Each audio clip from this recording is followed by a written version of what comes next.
Hello सभी का स्वागत है आपके अपने चैनल बीके स्टडी पॉइंट में। आज मैं बिहार पैरामेडिकल और जितने भी प्रतियोगी परीक्षा में सामान्य ज्ञान के प्रश्न पूछे जाते हैं, इतिहास के प्रश्न पूछे जाते हैं, ये जो टॉपिक है आधुनिक भारत का टॉपिक है, उन सभी परीक्षा के लिए ये वीडियो इंपॉर्टेंट होगा। बिहार ITI के छात्र भी इस वीडियो को देखेंगे तो उन लोगों की तैयारी और मजबूत होगी। तो आइए शुरू करते हैं। समय को न लेते हुए पिछले वीडियो में मैंने 18 नंबर क्वेश्चन तक चर्चा कर चुका था और ये 19 नंबर क्वेश्चन से इस वीडियो में मैं देख रहा हूँ। अमेरिका को मैंने आज़ाद करा चुका था और आइए देखते हैं अमेरिका का नया संविधान कब लागू हुआ।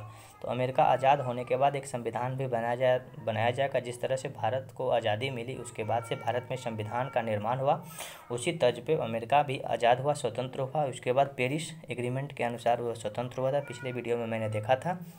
और अमेरिका का जो संविधान है 1789 ईस्वी में बनाई गई थी और लागू कर दी गई थी। ठीक है, 1789 यानी 1789 में अमेरिका का नया संविधान लागू कर दिया गया था। क्वेश्चन नंबर देखते हैं। अमेरिकी स्वतंत्रता संग्राम के नायक, यानी कि भारत में जो स्वतंत्रता संग्राम हुआ उसका भी कोई नायक हुआ था। जैसे महात्मा गांधी थे और बहुत सारे लोग मिल के, चंद्रशेखर आज़ाद, भगत सिंह, बहुत सारे लोगों का ये कंट्रीब्यूशन था जो भारत को आज़ाद कराने का काम किया। उसी तरह से अमेरिका में स्वतंत्रता संग्राम के नायक, तो अमेरिकी स्वतंत्रता संग्राम के नायक जो थे जॉर्ज वाशिंगटन थे। ठीक है, आइए क्वेश्चन नंबर देखते हैं। 21, फ्रांस की क्रांति कब हुई थी? तो फ्रांस की क्रांति के बारे में आपको मैं बता दूं कि फ्रांस की क्रांति 1789 ईस्वी में हुई थी और 1789 में एक इसका नारा था, स्वतंत्रता, समानता और बंधुता। यानी कि स्वतंत्र रहना है, समानता यानी कि समान रूप से हर कोई रहना है, और बंधुता यानी कि भ्रातृत्व, ब्रदरहुड की भावना, भाईचारा की भावना हम लोगों को अपने आप में रखना है। यही सब बात भारतीय संविधान की प्रस्तावना में रखी गई है जो कि फ्रांस की क्रांति से ली गई है। प्रश्न पूछा जाता है कि भारतीय संविधान में स्वतंत्रता, समानता और बंधुता का जो शब्द है ये कहाँ से ली गई है? तो ये फ्रांस की क्रांति से ली गई है। फ्रांस की क्रांति कब हुई थी? 1789 ईस्वी में हुई थी। फ्रांस के राजा, यानी कि फ्रांस जैसे कहीं कहीं के राजा को कहा जाता है, एक मिनट आपको बता दूं, चांसलर कहा जाता है। ठीक है ना। उसी तरह से जैसे जर्मनी का चांसलर, यानी कि जो हम लोगों के यहाँ प्रधानमंत्री होते हैं वहाँ जर्मनी में चांसलर बोला जाता है। तो उसी तरह से फ्रांस का जो राजा होता था उसको लुई के नाम से संबोधित किया जाता था। तो फ्रांस के राज्य क्रांति यानी कि 1789 ईस्वी में राज्य क्रांति कब हुई थी? 1789 ईस्वी में ये जो क्रांति हुई थी, इस क्रांति के समय में वहाँ का जो राजा कौन था? तो लुई 16वां नाम का जो राजा था वो फ्रांस की क्रांति के समय में प्रेजेंट था।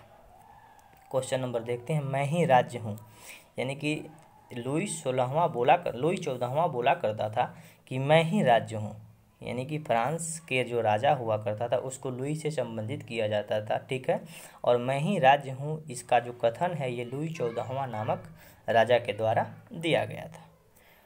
और लुई 16वां के बारे में तो देख ही चुके हैं कि ये हम लोगों को 1789 ईस्वी में जो फ्रांस की क्रांति हुई थी उस समय ये प्रेजेंट थे।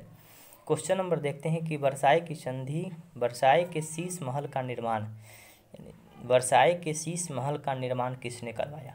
तो वर्साई जर्मनी का एक जगह है, उसका जो शीश महल है, एक महल बनाया गया है, एक प्रकार जैसे ताजमहल है अपना, लाल किला, उसी तरह का ये महल है। तो शीश महल का जो निर्माण है ये लुई 14वां के द्वारा किया गया है। लुई 14वां इम्पोर्टेंट क्यों है कि ये कथन दिया था कि मैं ही राज्य हूँ, वो कथन इम्पोर्टेंट है, इसलिए इसका नाम बार बार पूछा जाता है। तो लुई 14वां शीश महल का निर्माण कराया और क्या किया? ये कथन दिया था, स्टेटमेंट दिया था कि मैं ही राज्य हूँ। आइए क्वेश्चन नंबर देखते हैं 25। शक्ति पृथक्करण सिद्धांत किसने दिया था? यानी कि शक्ति पृथक्करण मतलब होना अलग अलग करना, शक्ति का बंटवारा एक प्रकार से समझ सकते हैं। शक्ति पृथक्करण, पृथक्करण मतलब होता है अलग अलग करना, यानी शक्ति को अलग अलग करना। शक्ति के पृथक्करण का जो सिद्धांत है यहाँ पे मोंटेस्क्यू, ये भारत में भी इसका सुधार आंदोलन चलाया गया था। मोंटेस्क्यू जो नाम का व्यक्ति था जो शक्ति पृथक्करण का जो सिद्धांत है उसी के द्वारा दिया गया था। क्वेश्चन नंबर हम लोग देखते हैं 26। सामाजिक संविदा, सामाजिक संविदा नामक पुस्तक किसके द्वारा लिखा गया है? यानी कि सामाजिक संविदा नामक जो पुस्तक है किनके द्वारा लिखा गया है? तो ये रूसो के द्वारा लिखा गया है। ठीक है, समाज से संबंधित है पुस्तक। रूस समाज से प्रति बड़ा ही जागरूक रखते थे और समाज के बारे में ये पुस्तक लिखे। सोशल कॉन्टेक्ट किस, यहाँ पे देखते हैं 27 नंबर क्वेश्चन वाटरलू का युद्ध, और इस सीरीज का लास्ट क्वेश्चन है वाटरलू का युद्ध। बहुत बार इंपॉर्टेंट परीक्षा में पूछा गया, मैं भी एक बार रेलवे का एग्जाम दिया था, उसमें पूछा गया था। ये वाटरलू का जो युद्ध हुआ था ये 1815 ईस्वी में हुआ था। ये बड़ा ही इंपॉर्टेंट है, इसलिए आप लोग याद रखिएगा। मुझे विश्वास है कि ये सब वीडियो आप सबों के लिए अच्छा, आप सब वीडियो ये सब अच्छा लग रहा होगा। बहुत छोटा छोटा वीडियो है, सब वीडियो को देखिए और देखने के बाद रात में इन्हीं सब क्वेश्चन का टेस्ट लिया जाएगा। कुछ अलग भी क्वेश्चन हो सकता है, लेकिन इन सब वीडियो को देखिए और एंजॉय कीजिए। Okay, thank you.